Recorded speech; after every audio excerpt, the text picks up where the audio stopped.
We're sharing something. Rocklin has had quarries and granite for years, right? You're going to tell us how long it's been there? Yeah. So we've got Bonnie Ruhkala Newman and Royce Ann Ruhkala Burke. So I hope I pronounced that right. That's right. Perfect. Perfect. And so they're part of the family that, of course, started all of this.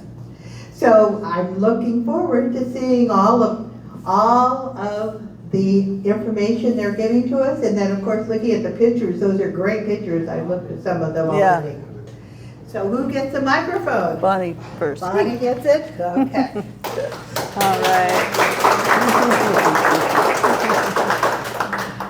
All right. Thank you for that nice introduction, and I'm so pleased you pronounced our name correctly. We grew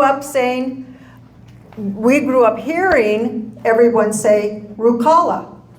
And all our life we had to correct that and say the Finnish pronunciation of last names, the first syllable is always stressed. So it's Ruhkala. Yeah, anyway, thought I'd just add that in the beginning. I'm Bonnie, and this is my sister Royce Ann, and let me begin by saying we're very happy to be here tonight representing Rocklin's Historical Society. I'm going to have a problem keeping this close, I can tell, but I will try. Royce Ann and I have been asked to share with you a brief history of Rocklin's granite quarry industry, and it played a huge part in the development of Rocklin as a city, as we all know. But before we begin, I want to tell you a little bit about why we were the ones asked by our Historical Society President, Gloria Beveridge, to be the ones to give this presentation. Our grandfather, Matt Ruhkala, came to Rocklin from Finland in 1889 at the age of 20 years old. Shortly after his arrival, he met and married a local Finnish girl named Eva, and she's obviously our grandmother. Well, they proceeded to have 11 children, 6 boys and 5 girls.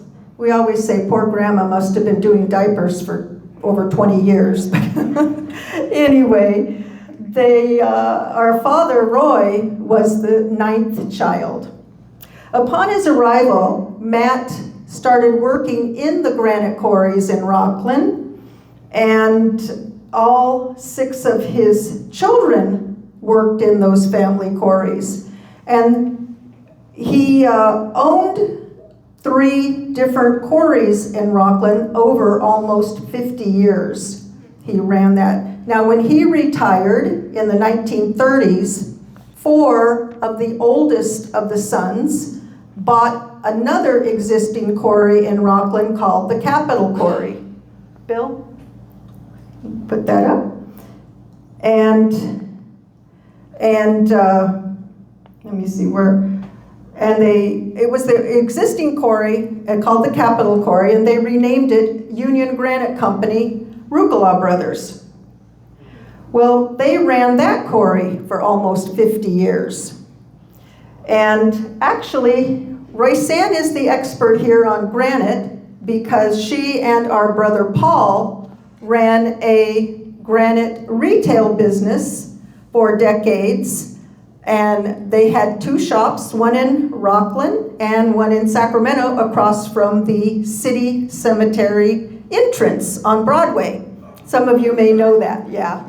So that was the family retail business. Well, after Royce Ann retired, Paul bought her out, and now he and his daughter and son-in-law operate both of those offices. So you can see the Ruhkala family's been in the granite industry for over 125 years. Now back to the brothers, all the brothers working in the quarries. When they were old enough, Dad said that he started working at 5 years old, sitting on his oldest brother's shoulders and giving hand and arm signals down to the men at the bottom of the hole. So they all started young, and they all kept in the granite industry all their lives. The quarry you see here in this picture is the old Capitol Quarry. And this picture was taken in 1910 when it was named California Granite Company. It had several owners. It's the biggest and longest working quarry in Rocklin, and now it's the most famous because it has been turned into an adventure park with zip lines and climbing walls and rope courses and much more. Lots of fun. I don't know if any of you have been there, but it's a really nice example of a working quarry, and it shows some of the buildings that were there. There was an engine shop, blacksmith shop. The big, long building is the shed where they did the cutting and polishing. And you can see that they had the cutting shed and compressor, and there's tracks hauling the granite into the big shed. So, Bill, you want to do the next one? This picture is an aerial view of the same quarry when our family owned it. And this picture was probably taken in the 1930s or 40s and 50s, looking at the vehicles. But you can see the shed is huge. We figure it was about 50 feet tall and about 150 feet long. A lot of work got done in that shed. And this was the blacksmith shop right there. This was the little quarry office right there, and these other buildings are just outbuildings. They also did crushing granite there, and there was a crusher over there that you can't see right now. So, Roysanne will be telling you a lot more about this particular quarry, but before she does, I'd like to share with you a little history of why Rocklin became so well known for its granite industry, which started about 175 years ago. There's a large geological map in our museum that shows that Rocklin sits at the top of a huge pluton of granite that covers about 100 square miles. That's why when you drive around Rocklin, Loomis, Folsom, Granite Bay, all this area up in the mountains, you see all these huge granite outcroppings on the surface. So, well, these granite outcroppings caught the attention of many men who came to California for the gold rush, but sad to say, didn't strike it rich. However, it just so happened that many of those men were from Ireland and Italy, where they had many granite quarries and marble quarries. So instead of going back home, they settled in Rocklin in the 1850s and started the first quarries. And many men from other countries came to work in those quarries too. One thing they all noticed immediately was that Rocklin granite was of an exceptional quality. It became known for its hardness, its fine texture, and its beauty with all of its black, sparkling speckles. We have a couple samples over here of Rocklin granite that you can take a look at. The circular cylinder one is polished on the top too, so you can see what it looks like when it's polished. Well, all of those qualities made it very desirable for all types of building projects all over the state. The only problem was transporting that granite to other areas. That is until the Central Pacific Railroad came through Rocklin about 10 years later in 1864. Before the railroad, granite was moved through Rocklin. Well, granite was moved to other areas like, there it is, like Sacramento and San Francisco by huge oxen or horse-drawn carts.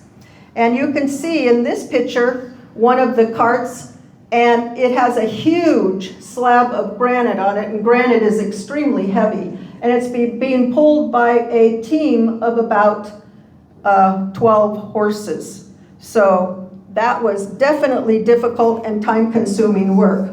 Well, with the railroad's arrival, granite began to be shipped by train, which made everyone happy, and I like to say it, especially made those horses and oxen happy. That was a lot of work for them. The bigger quarries in town even paid the railroad to put in side tracks called spurs off the main line to their quarry for easier and faster loading and shipping. As a little aside, I have one of those big granite quarries behind my house. It's now filled with water. And I also have 100-plus-year-old railroad tracks going through my side yard, back to that quarry. Our dad said, don't ever take those railroad tracks out. Those are a very important part of Rocklin's history. So I like to say it's kind of fun when new visitors come over and see railroad tracks going through my yard. It definitely is a conversation starter. But to continue, in later years, around 1885, a man from Finland named John Mantala came to Rocklin and bought the old Capitol Quarry. He loved the area so much that he wrote lots of letters home backwards. You were going backwards. He wrote lots of letters home to his family and friends in Finland and told them that they really should come to Rocklin for work and a better life. Conditions in Finland at that time were very difficult, with a difficult government and a very big downturn in the economy. Well, so many people came to Rocklin from Finland that actually at one point in our history, Rocklin was made up of about 50% Finnish people. Yeah. So anyway, let me turn it over to my sister, Raysan. All right. All right. Can everybody hear me? Okay. The second quarry to open in 1864 was the Capitol Quarry, and it is now the Adventure Park on Pacific Street, like Bonnie said. This quarry opened to supply granite for the California State Capitol building in Sacramento. The Capitol Quarry has had many owners throughout the years. Mr. S.D. Smith was the first owner and was followed by John Taylor, John Mantala, Adolph Pernew from 1907 to 1932, the Union Granite Company Ruhkala brothers from 1935 until 1978, and lastly, Don Epperson and family from 1983 to 2005. Rocklin granite was used for building stones, monuments, vaults, cobblestones, riprap for levees, breakwaters, and many building exteriors. A few examples of Northern California projects during the 1860s through the 1890s are the California State Capitol, Rocklin Railroad Roundhouse, Placer County Courthouse in Auburn, the Hall of Records in San Jose, the Roundhouse in Truckee, and in San Francisco, the United States Mint, the Palace Hotel, the Hall of Records, City Hall, Hibernia Bank, and the Bank of Italy. Then in later years, the post office in both Alameda and Santa Barbara and the Oakland Auditorium are just a few of their projects.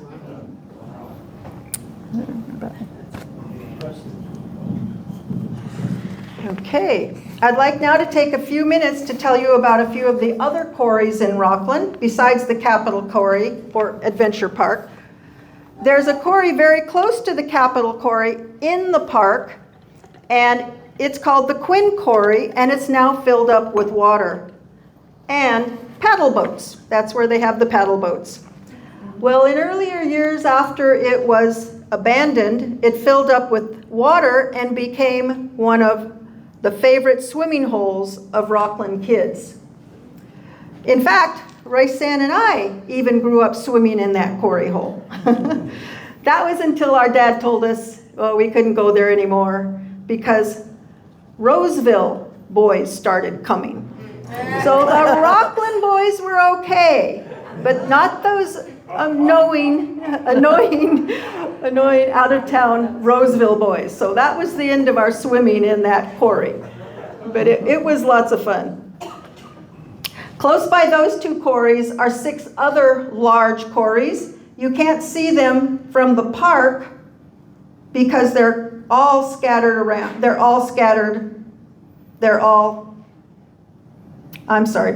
can't see them from the park because of the trees. But they're scattered all around very close by. In fact, my quarry is one of those.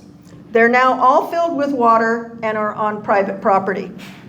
The first major quarry started in Rocklin was the Brigham Hawes Quarry in the late 1850s. It's located on Pacific Street, right next to the railroad tracks. It's also across the street from the Deer Creek Farm gift shop, for any of you who know Rocklin.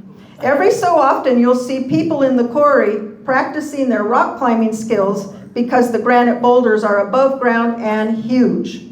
The granite from this quarry and a few other quarries was used to build our beautiful California state capitol in Sacramento. The deepest and one of the biggest quarries in Rocklin was the Delano Quarry. It was about 150 feet deep. It's located at the corner of Rocklin Road and the 80 freeway underneath the two hotels that are there now. And after it was abandoned, it became Rocklin's city dump. It was used for decades before trash pickup came to Rocklin in the early 1970s.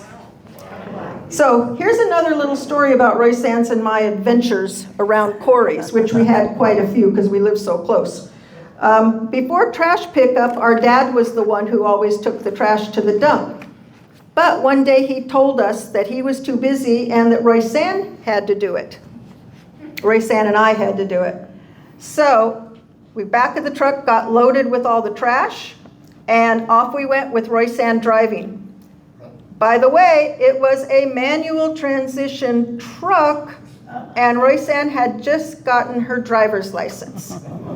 So the way it worked was that people backed their truck filled with trash very close to the edge of the quarry, so they could push the trash off the tailgate right into the hole.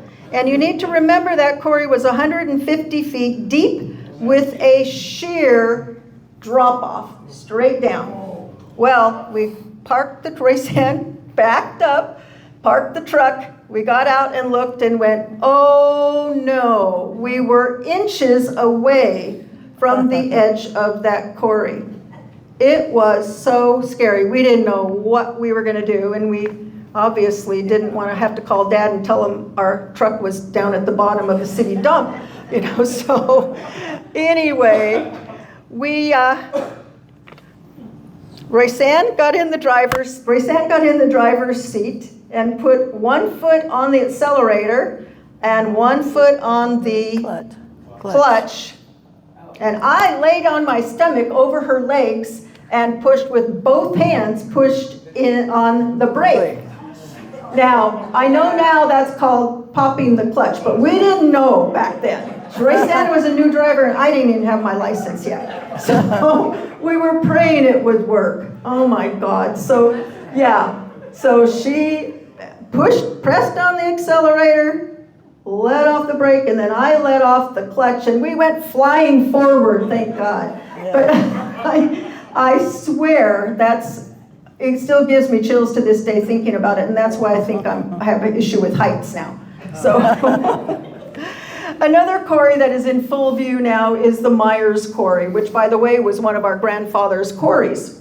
It's right next to the Rocklin Library at the corner of Rocklin Road and Granite Drive. It was one of the quarries that also became a swimming hole for Rocklin kids in the 1930s and 40s. In fact, some enterprising person, probably the property owner at the time, cleaned it up, put in a concession stand and a diving board, and charged the kids 10 cents to get in. And they loved it. Needless to say, that was definitely a favorite spot during our hot Rocklin summers. So there were a few swimming quarries around town. Well, that's just a few of the many quarries in Rocklin. We actually had a resident who at one time counted all the local quarries, and the count came to about 60. Of course, not all were being worked at the same time, and many were very small. For the most part, the small ones were eventually filled in with dirt and built upon. Here's a map that shows all of the quarries that were found within Rocklin's city limits. Now this map, obviously, the little black squares are the different quarries. And down here lists all the names of the various owners. So some quarries were owned and operated just by one person. Others, like the Capitol Quarry, were sold many times. and ended up being our family's quarry, the Union Granite Company. So we have this up here too for you if you want to take another closer look at it and see, you can see some of the names. All right. All right. By 1895, most quarries operated steam-powered derricks. And Bill's going to show you a picture of the derrick. While those without them continued to rely on horses to hoist granite from the pits. Many of the derricks came from tall ships that were grounded in San Francisco Harbor because the crew decided to leave for the gold fields.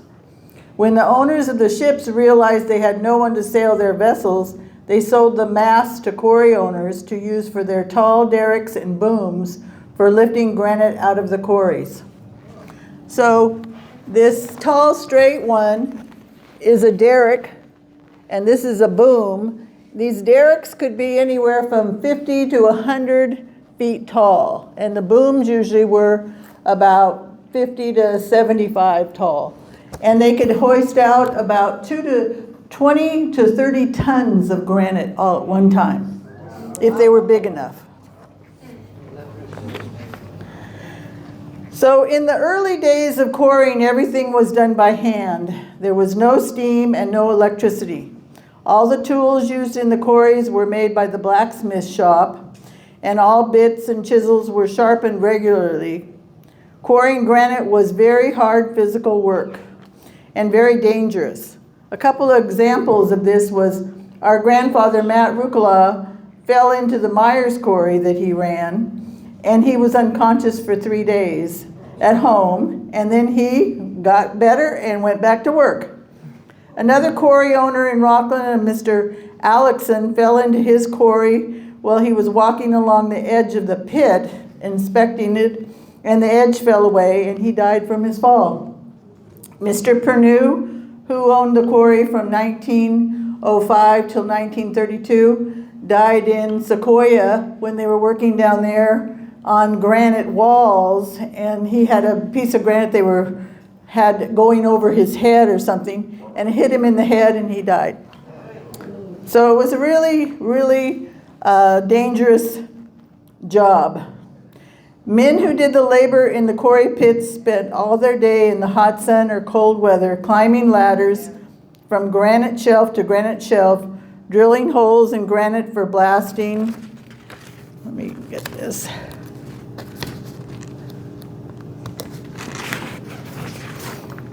Sorry about that. We didn't realize we were going to be holding a microphone. And they were carting away granite. The stone cutters worked in the big long shed and were considered a more skilled class of worker. They earned more money per day for cutting, shaping, and polishing granite. A few of the stone cutters were also able to add lettering and designs to monument pieces. So this shows you kind of what the quarry workers look like. Some of the stone cutters would come to work in suits, and which was amazing to me, thinking about that was in the 1800s, that they would come in suits and then they would take off their jacket and they would work. The ones that were in the quarry probably looked more like some of these guys, and they'd take off their jacket, but it was kind of amazing to see the kind of clothes that they wore. Bill, if you'd move it on. So this is a piece of granite that the Pernew quarry did, and this is a sculpture piece that went into the building for the Bank of Italy, and it later became the Bank of America, and I've heard now that it's on the Forever 21 building in San Francisco. So they did this one. And then this is another one that just shows an example of the type of work they could do. Back in the day, a lot of the old monument companies had their own sculpture people that worked for them. And nowadays it's usually done back east. They just don't, most quarries don't have anybody that can sculpt that kind of stuff. In 1890, the quarry workers went on strike to reduce their day from a 10-hour day to a 9-hour day. Some of the quarry owners had no problems giving their workers better conditions and pay, but a few of the bigger quarry owners had more workers and were more hesitant about changing working conditions. Then in 1915, the California Quarry Workers Union called a statewide strike of all quarries in California. The strike was about going from a 9-hour day to an 8-hour day and raising the wages of the quarry laborers to $3.75 a day and stonecutters to $5.60 a day. So you think that's kind of amazing. In 1915, that's the kind of money they were making. The strike went on for almost a year, and many workers had to find other jobs because they needed a regular paycheck. In 1916, when the strike was over, there were only 3 quarries that opened back up after that.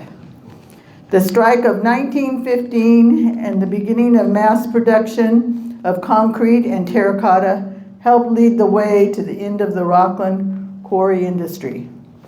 By 1940, only 2 quarries were still working: the Union Granite Company, Ruhkala Brothers, and the Alexan Quarry.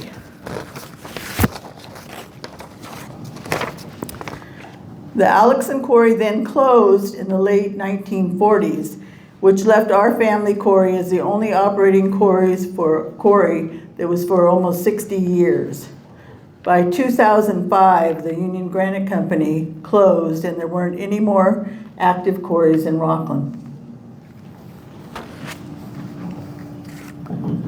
Okay, so in 2010, the city of Rocklin purchased the Union Granite Company, including the 7 acres containing the quarry hole, the buildings, and the surrounding property. Then a year later, in 2011, the city council voted to take down the quarry shed and all the buildings due to unsafe conditions. And you can see the shed was looking a little sad there by then too. Well, to try to save the last remaining remnants of our granite history, the Historical Society in 2012 was able to get the quarry and all 7 acres added to the National Registry of Historic Places.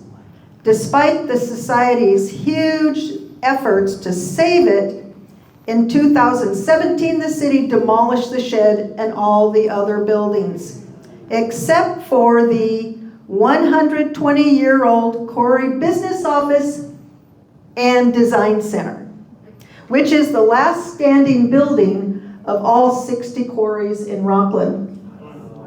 The city agreed to save the little office building, and they moved it intact to the Rocklin Corporation Yard to be held there until the Historical Society could relocate it and renovate it. Well, the time has finally come. The Historical Society's big project for 2026 is to move that office building to Rocklin's historic Front Street and renovate it. It'll be given a new life as our Granite Quarry Museum. We know that the project is going to take a lot of work and that we'll need to do a lot of fundraising to get it completed. However, the Historical Society is very ready for the challenge, and we're excited about having a special place to display all of our quarry pictures and artifacts. So we have some postcards up here with a little QR code on the back that if you'd like to make even a small donation to our Save the Quarry Office Fund, that would be wonderful. We really appreciate it. So I want to end by saying, please come and visit our museum. We're open now on Fridays in addition to Saturday and Sunday. So Friday, Saturday, and Sunday from 1 to 4, and by appointment. We do that for groups. And if you'd like to come up to our table here, we have all the pictures that we showed you up here, so you can take a closer look, plus some others. So thank you very much for having us here tonight.